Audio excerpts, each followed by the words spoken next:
Unlike previous movies written and directed by Wes Anderson that have a beginning, middle, and end, and which introduce you to characters who you come to get involved with over the entire length of the film, The French Dispatch feels really lacking on multiple levels.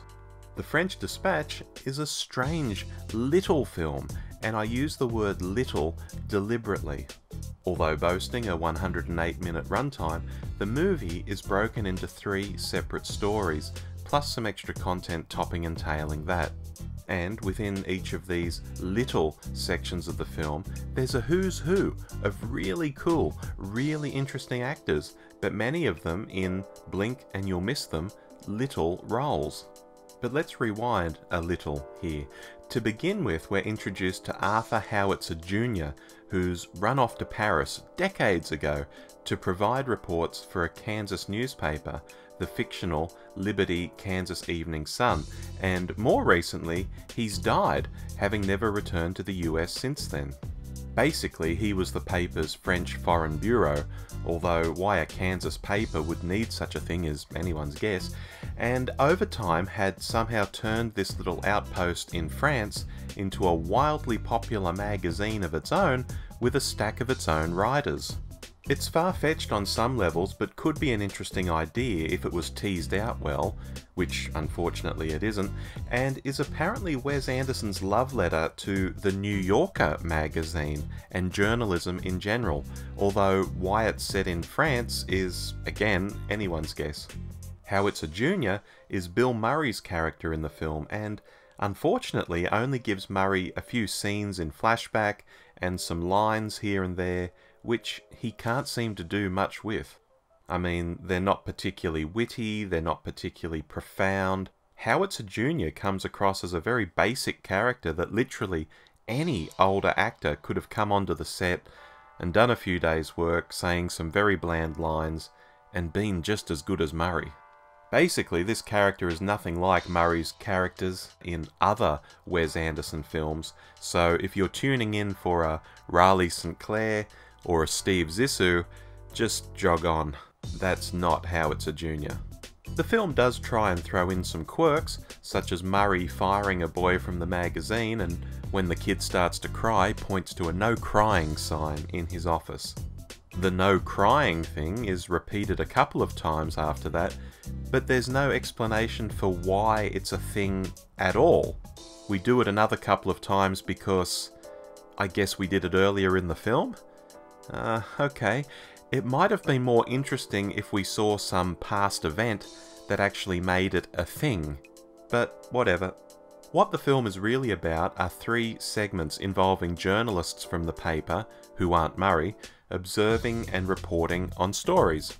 These are The Concrete Masterpiece, Revisions to a Manifesto, and The Private Dining Room of the Police Commissioner, which are all short films in their own right, introducing new characters and new scenarios, which just feel like they're starting to bed in when they suddenly end and we move on again. And this is what I was talking about. Anderson's films generally set us up with interesting characters and we roll with them for an entire film and we feel we know something of them. In these short segments, meanwhile, we get character sketches and then they're gone. I was sitting there during Revisions to a Manifesto, for example, and thinking, yes, I get this is based on student riots in Paris in the 60s, and yes, I get what Timothée Chalamet is doing with his character, and it's kind of funny.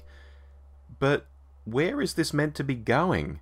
What am I meant to be feeling about this? Surely I'm meant to be feeling more than, well, this is a bit quirky. I mean, what's the goal here? Even when something pretty major happens at the end of that part, and happens off screen to boot, mind you, I was kind of, so what about it all? And can I let you in on something?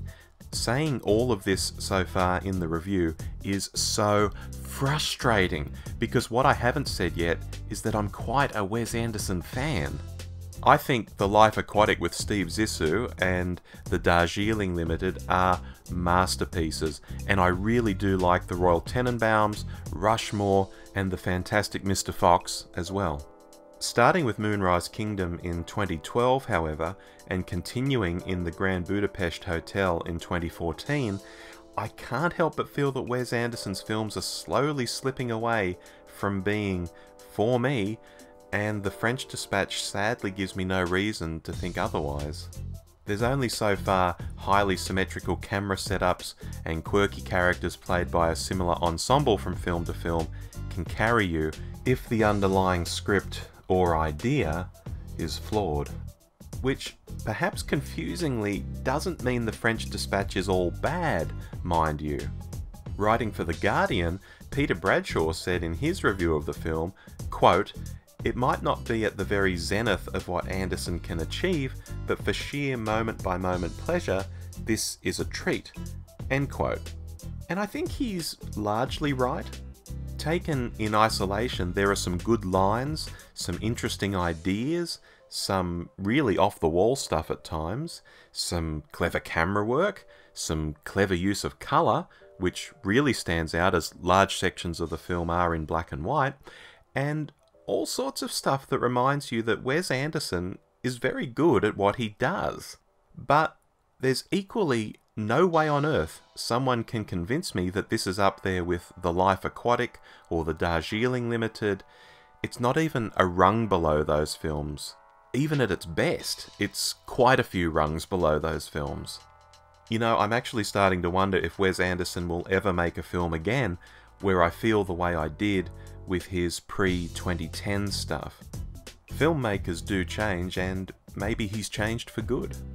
Anyway, have you seen The French Dispatch? What did you make of it? And were you coming to it as a new Wes Anderson viewer, or did you have past experience with some or even all of his films? Why not tell me your experiences below, down in the comments.